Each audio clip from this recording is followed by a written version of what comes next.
Sicilian waitress risked it all to kiss. The Mafia boss before his fiancée. Music. Saving him from a deadly. Is greater than. What do you think you're doing? Get your hands off his face with both hands. Is greater than. Please stop it. Is greater than. Full, desperate. In front of his fiancée, in front of his bodyguards, in front of every diner on that candle-lit terrace, overlooking the Mediterranean. The most powerful man in Sicily went, still beneath her lips, his fiancée's wine glass shattered against stone. Bodyguards surged forward. Someone shouted, but the waitress didn't pull back. She pressed closer and whispered 3 words against his mouth that turned his blood to ice. The wine is poisoned. A waitress just kissed the most dangerous man in Sicily in front of the woman wearing his ring. And what she whispered is about to unravel every lie. Sitting at that table. Subscribe and stay, because this story is about to burn everything down. 2 hours earlier, the terrace at Terrazza del Mar was being dressed for a private engagement dinner. White linen, candlelight, jasmine climbing the stone balustrade. The kind of evening that looked like love from a distance and smelled like strategy up close. Giada Ferrara moved between tables with practiced invisibility. 26 years old, 7 years at Terrazza del Mar, one of Taorina's most exclusive cliffside restaurants, where a single bottle of wine costs more than she earned in a week. She'd been on her feet since noon. Her shoulders ached. Her shoes were held together by determination that worked better than glue. 6 nights a week at the restaurant, catering shifts on Sundays, every euro spoken for before it touched. Hair, hand, rent, the medical debt. Her grandmother Lucia's illness left behind, and university payments for her younger cousin Elena studying medicine. In Catania, because someone in the Ferrara family was going to become something, and Giada decided it would be Elena. Even if funding it broke her back, Lucia had run a trattoria in the old quarter for 40 years, taught Giada that food was love made visible, and a woman who could feed people would never be powerless. She died with flour under her fingernails and a recipe book Giada kept on her nightstand like scripture. Trattoria had been shuttered since. Debts too heavy, memories too sharp. Giada didn't complain. Ferrara women didn't complain. They showed up and survived, and kept moving until the world got out of their way, or learned to keep up. Tonight, the upper terrace belonged to Marello Falcone. In public, olive oil exports, vineyard holdings, maritime investments. In private, the head of Sicily's oldest and most powerful crime family. An organization controlling everything from Catania's ports to Palermo's political machinery. 37 precise. The kind of man whose silence rearranged entire rooms. Half the island owed him, the other half knew better than to test what happened when debts went unpaid. His fiancée sat beside him, Renata Colonna, daughter of Palermo's most connected political family. Beautiful the way marble is. Beautiful, flawless on the surface and cold underneath. Their engagement wasn't romance. It was architecture. Renata's family provided political protection and legitimate access. Morello got government contracts and insulation from prosecution. Renata got the power her family's declining influence could no longer sustain alone. Giada was assigned to the private terrace. She knew the rules. Be invisible. Be precise. Exist only as the hands carrying plates. In the silence between courses, she served the first course, burrito with blood orange. As she placed Morello's plate, Her fingers brushed his hand. An accident measured in milliseconds. He looked up, not through her the way. Powerful men looked through staff. At her. 1 second of contact that landed somewhere behind Giada's ribs before she buried it and moved on. Feelings like that didn't belong to women carrying trays. Renata commanded the table with rehearsed precision, touching Morello's arm at calculated intervals, laughing at the right volume, performing devotion for the small audience of his closest associates. Giada had served enough powerful couples to recognize the difference between a woman in love and a woman in costume. Clear's throat during the second course, she saw it. While clearing Renata's plate, Giada caught movement beneath a table. Renata's hand passing a small glass vial to the private sommelier, no larger than a perfume sample. The sommelier palmed it and disappeared toward the wine cellar. The exchange took 2 seconds. Nobody else saw, but Giada did, because invisible women see. Everything that visible women assume is hidden, her grandmother's voice spoke, from that place in her chest where Lucia still lived.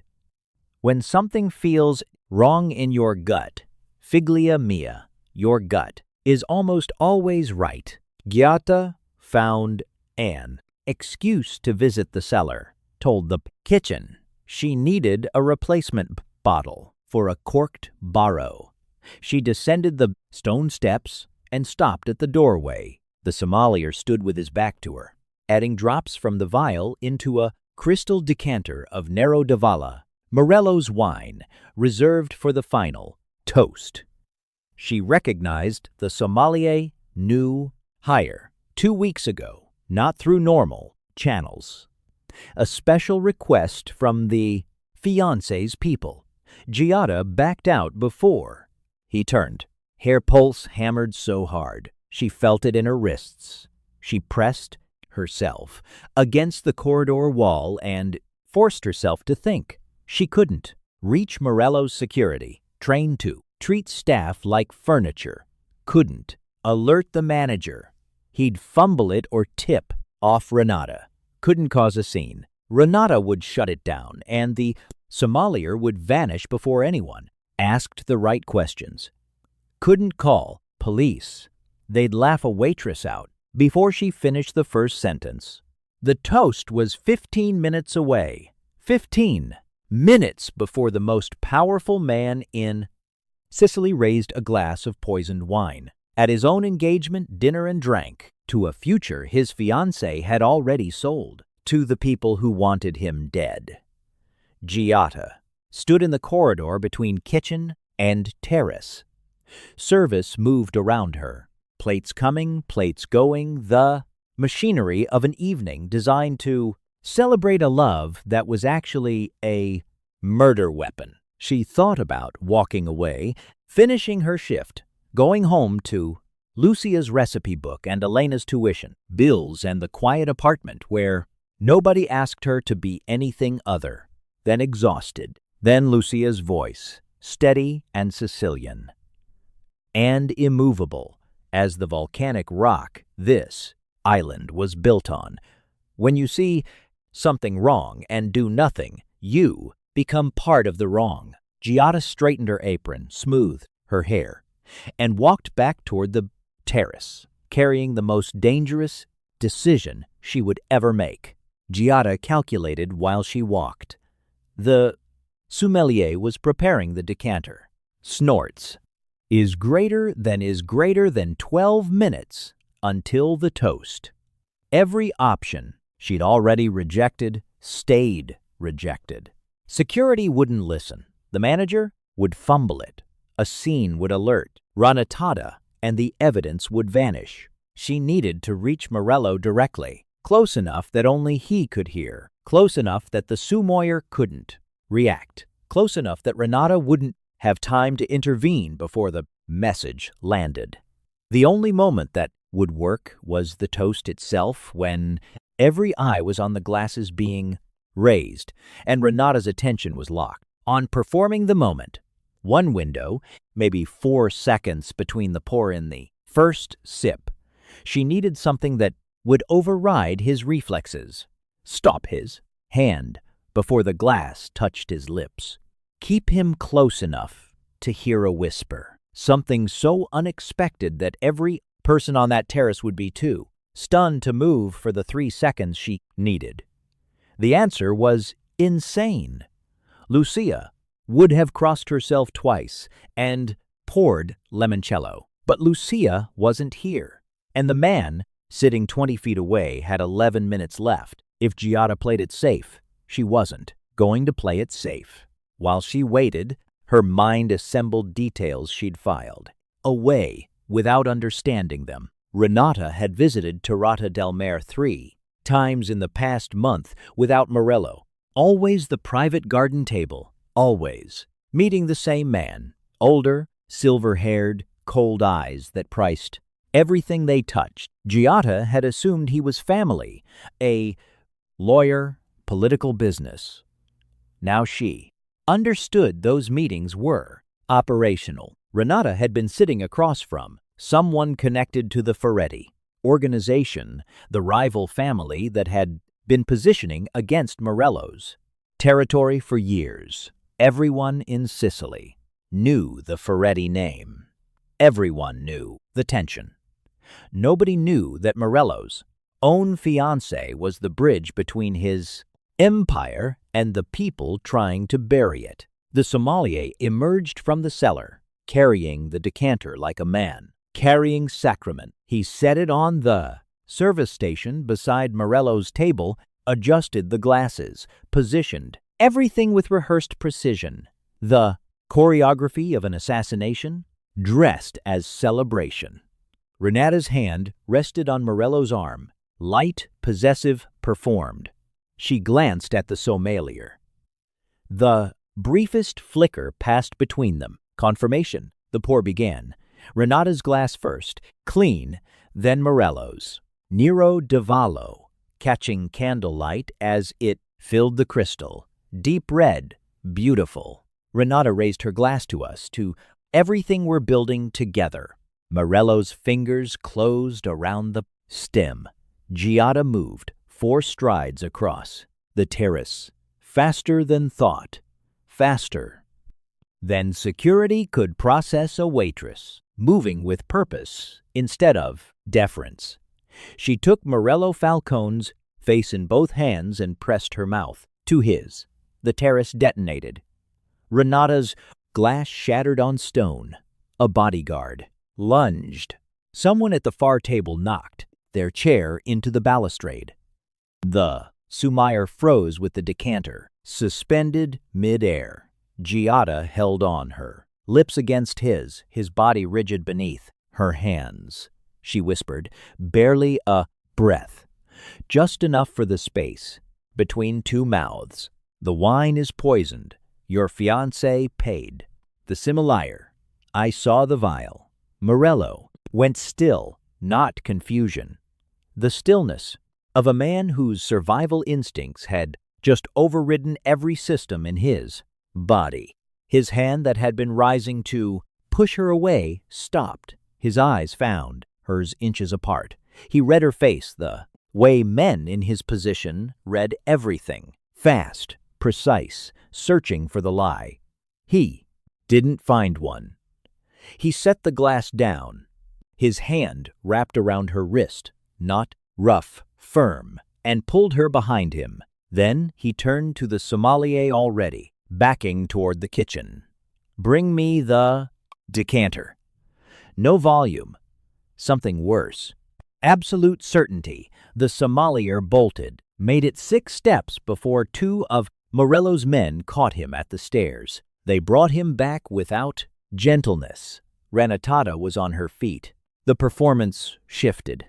Outraged. Fiancée. Now she assaulted you. She's clearly unstable. Have her removed. Have her arrested. This is a desperate waitress throwing herself at. Sit down, Renata. 3 words without heat. Renata's mouth closed. Not because she chose to stop because something in Morello's voice had moved past the territory where performance could reach. He looked at the decanter, then at Renata, then at Giada standing behind, him with her heart trying to escape her ribs. Nobody leaves this terrace. His voice addressed the entire gathering. Associates shifted. Bodyguards sealed. Exits. The string quartet stopped. Mid-measure. We have a long night ahead. He sent the decanter to his personal physician, a man who'd been on call at every significant gathering since Morello took over the family. 15 minutes later, the results returned. Concentrated oleander extract, tasteless, in red wine, fatal within 2 hours. Designed to mimic cardiac arrest in a standard autopsy, Morello absorbed the information without expression. Then he turned to Giada. How? Did you know? She told him. The vial. Passed beneath the table. The sommelier. Hired outside normal channels 2 weeks ago. The private garden meetings between Renata and the silver-haired man. Muchello's people moved on the sommelier. He broke within the hour, not from violence, but from understanding that the alternative was worse. Renata hired him through a Ferretti contact. The oleander came from the silver-haired handler. The plan? Morello dies at his own engagement dinner. Renata inherits operational access through the legal framework of the marriage. The Ferretti family absorbs his territory within months. The sommelier's confession hit the terrace. Like a detonation without sound, Renata pivoted. Denial to justification to threats. Her family would retaliate. Political protection would evaporate. He needed her more than she needed him. Morello listened to every word, then slid the engagement ring across the table toward her. You overestimated your value. While chaos consumed the terrace, Giada sat in the kitchen corridor with her back against cool stone and her hands still shaking. The kiss was still on her lips. It was supposed to be tactical, a mechanism to deliver a warning. It wasn't supposed to feel like anything. But the way Morello looked at her after, not with suspicion, not with calculation, but with something she'd never seen directed at a woman in her position, that was sitting in her chest and refusing to leave. Footsteps in the corridor. Morello appeared. He didn't stand over her. He sat on the floor beside her, shoulder to shoulder against the wall, silent for a long time. You could have walked away, he said. Let it happen. Nobody would have known you saw anything. I would have known. He studied her face the way he'd studied it with, her lips on his, like he was trying to understand something that didn't fit any category he'd built for the world. My grandmother used to say, when you see wrong and do nothing, you become part of it. Giada paused.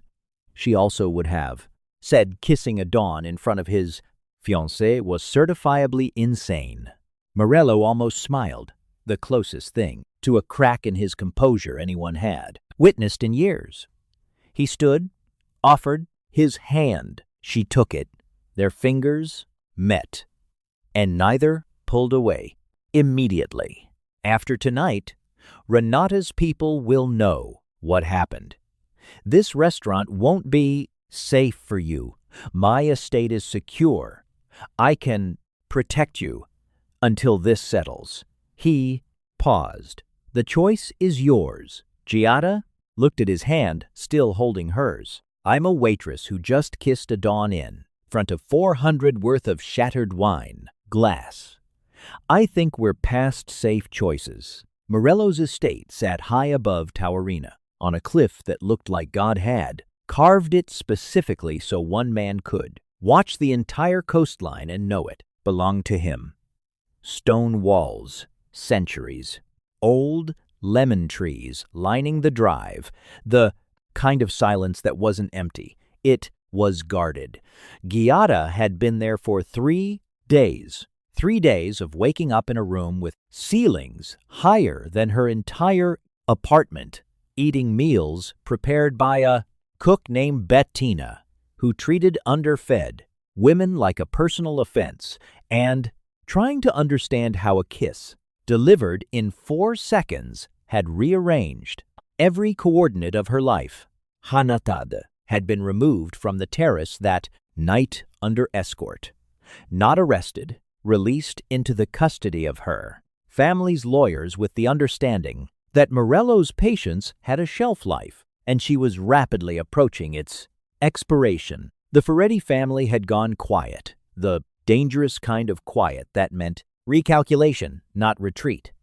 Marcello's people were monitoring every port, every road, every private airfield on the island, waiting. Giada wasn't waiting. She was restless, in a way that expensive sheets and cliffside views couldn't fix. She'd spent her entire adult life in motion, serving, cleaning, calculating, clears throat, surviving. Stillness felt like drowning in slow motion. On the 3rd morning, she found the estate's kitchen, not the formal one, where Bettina ruled, a smaller one, tucked behind the courtyard, dusty, neglected. A wood-fired oven that hadn't been lit in years. Cast iron pans, hanging from hooks with a film of disuse, coating their surfaces. She lit the oven, found flour, eggs, olive oil, and San Marzano tomatoes in the pantry. By noon, the kitchen smelled like Lucia's trattoria. Slow-cooked tomatoes, fresh basil, dough rising on a wooden board, dusted with semolina. Morello found her there. He stood in the doorway, watching her knead pasta with the kind of focus most people reserved for things that actually mattered. Flour on her forearms, hair tied back with a kitchen cloth, completely absorbed. You commandeered my kitchen. Your kitchen was dying of neglect. I performed a rescue. He almost smiled again. That same crack in the composure, barely visible, gone before it fully formed. But there she was learning to watch for it. He sat at the small table in the day corner, didn't ask what she was making, didn't perform interest, just sat, present in a way that took up less space than his reputation suggested was possible. Renata's family made contact. This morning, he said, they're claiming she was coerced by the Ferretti organization, that she's a victim in all of this. Is she? She sat across from the man who wanted me dead 3 separate times and handed over operational details that would have gotten my people killed. That's not coercion, that's commerce. Giada rolled the pasta thinner. What happens now? The Council of Families meets in 4 days. The evidence will be presented. Renata's recordings, the sommelier's testimony, the toxicology results. The Ferretti family will answer for the attempt. And Renata, Morello was quiet for a moment. The council will decide. Giada placed the pasta sheets in the drying rack and turned to face him.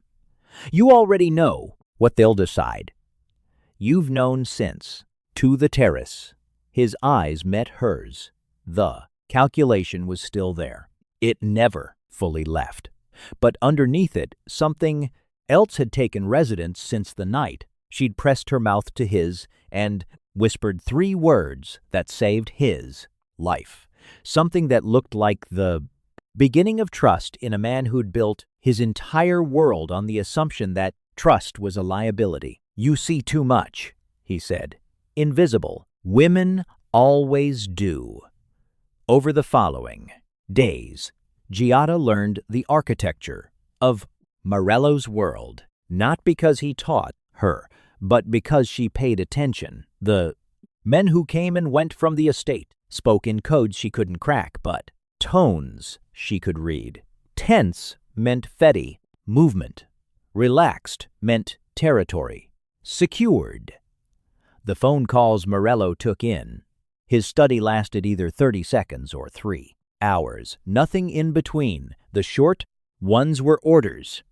The long ones were problems. She also learned him the photograph on his study desk. His mother, young, dark-haired, standing behind the counter of a bakery in East Tower, Mina, with flour on her apron and a smile that hadn't yet learned what the world would cost her. The books on his shelf, not strategy manuals or financial reports, but poetry.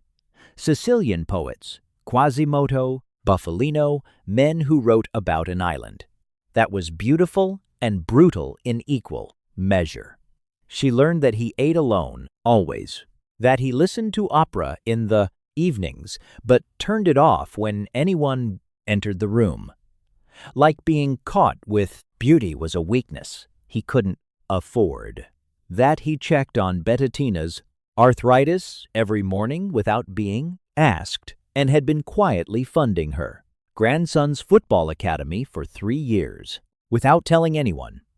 She learned that when he looked at her, which was happening more often now and for longer, his eyes carried something she recognized from her own mirror, the exhaustion of performing strength so consistently that you forget what it feels like to set it down. On the 4th evening, Giada cooked for him. Not restaurant food, Lucia's food, caponata, made from the recipe book she'd had. Morello's men retrieved from her apartment, along with 3 changes of clothes and Elena's tuition paperwork. She served it at the small kitchen table. 2 plates, no formality. Morello tasted it, set down his fork, was quiet, long enough for Giada to wonder if something was wrong. "My mother made copulata," he said finally. "Every Sunday, the bakery closed at noon, and she'd spend the afternoon cooking for the neighborhood, anyone who was hungry, anyone who needed to sit somewhere and feel like they belonged." He looked at the plate. "She died when I was 19. I haven't tasted anything close to hers since. Until now." He met her eyes. Until now. Something passed between them, across that table, that neither tried to name. The same charge that had lived in the kiss on the terrace, but slower now, quieter, not desperate, just true. The next morning, Morello left for the council meeting. Giada stood in the courtyard, watching the convoy of black cars descend the cliff road toward Polalmo. Bettina appeared beside her with espresso. "He told his men to guard you with their lives." Bettina said, "In 30 years of working for this family, I have never heard him say that about anyone who wasn't blood." Giada sipped the espresso and said nothing, but her hand was steady for the first time since the terrace. And somewhere beneath the fear and the uncertainty and the absurdity of a waitress standing in a Don's courtyard wearing his cook's borrowed dress, something was growing. Something that felt less like falling and more like arriving. That evening her phone rang. Morello's voice, low, controlled, carrying an edge she hadn't heard before. "The council ruled. The Ferretti family has been stripped of every territorial agreement on the island. Renata has been given 48 hours to leave Sicily permanently." Giada exhaled. "It's over." A pause. "Then there's something else. Something I need to show you when I return. Not about Renata, about your grandmother's trattoria." "What about it?" "Come to my study when I'm back. I'll explain everything." The line went dead. Giada stood in the courtyard, with the phone still pressed to her ear, and the Mediterranean stretching endless below, and the feeling that whatever Marcella was about to show her would change the shape of her life for the Second time in a week, Morella returned. After midnight. Giada heard the convoy. From her window, headlights cutting through darkness as the cars climbed the cliff road. She was already dressed, already waiting. Sleep hadn't been an option since the phone call. She found him in the study. He stood behind his desk with a folder open and an expression she hadn't seen before. Not calculated, not guarded. Something closer to the way he looked when he tasted Lucia's caponata, like he'd found something he thought no longer existed. "Sit down," he said. Giada sat. He slid the folder across the desk. Inside were documents, property records, financial statements, municipal filings. It took her a moment to recognize the address. Then her breath stopped. Via dei Normanni, the old quarter, her grandmother's trattoria. When your grandmother died, the debts on the property were purchased by a holding company. Morello said, standard practice. Medical debt gets bundled, sold, resold. The trattoria's debt changed hands 3 times in 2 years. Giada nodded. She knew this. She tried to trace it once and hit a wall of corporate names that meant nothing. The holding company that currently owns your grandmother's debt is called Colonna Capital Partners. The name hit her like a hand to the day's chest. Colonna, Renata's family. They bought it 14 months ago, Morello continued. Right around the time Renata and I got engaged. They've been sitting on it, not collecting, not foreclosing, just holding. Why? Because the trattoria shares a wall with the building next door, which shares a foundation with the municipal water access point for the entire old quarter.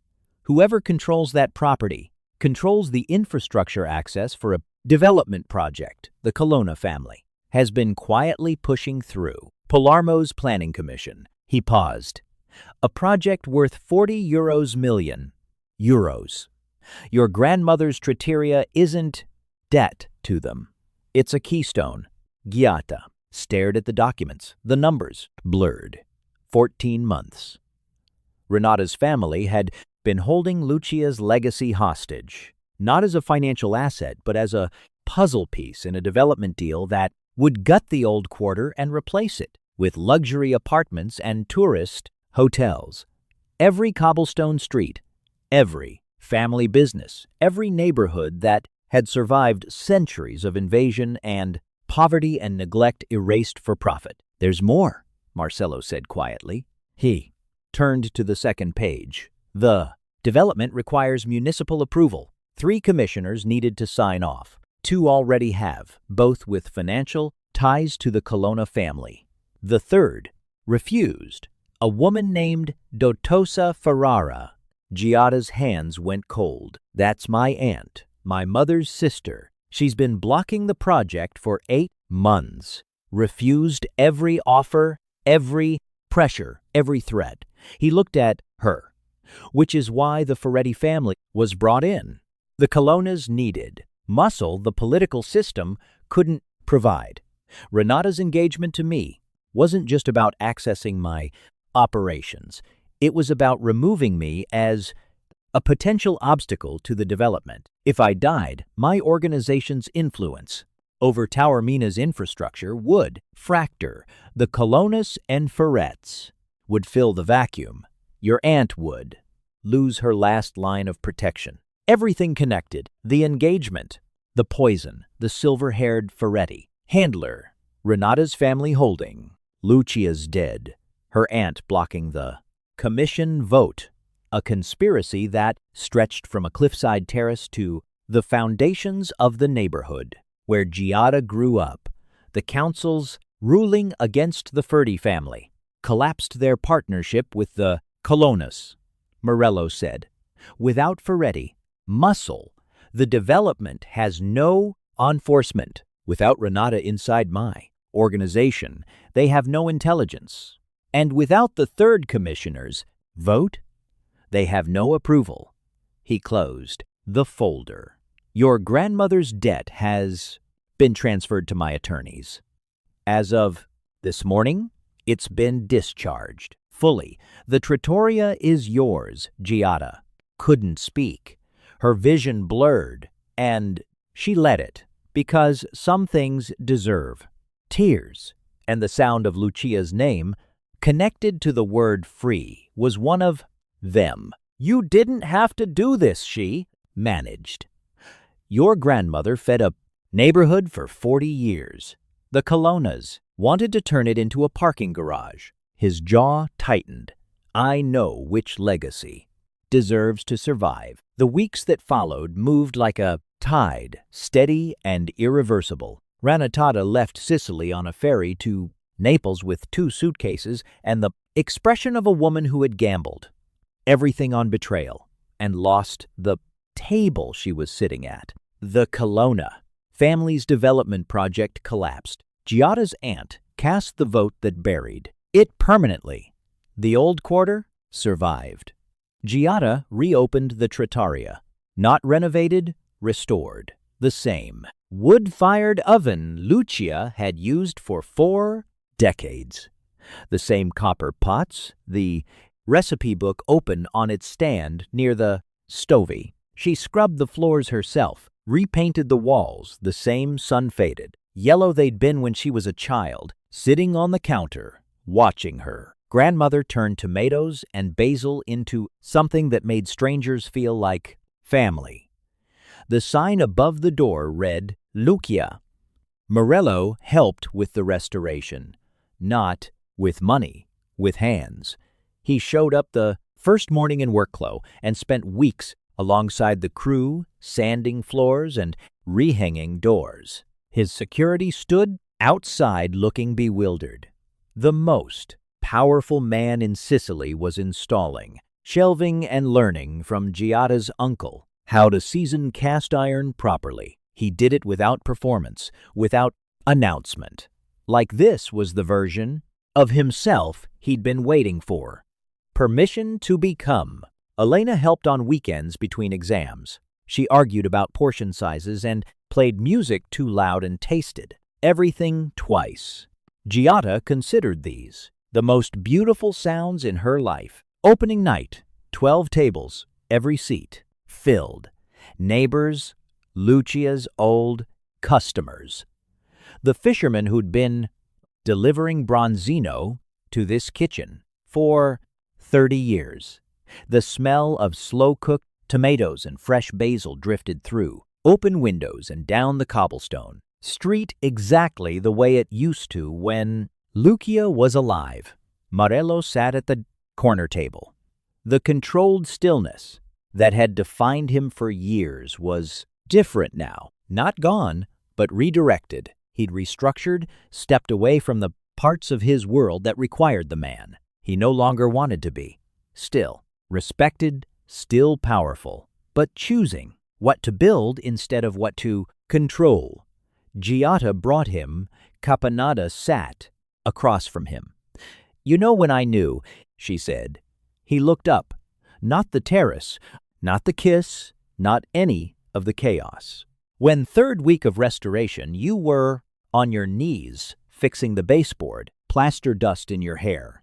Elena handed you espresso, and you said, thank you, like she'd given you something important. She paused.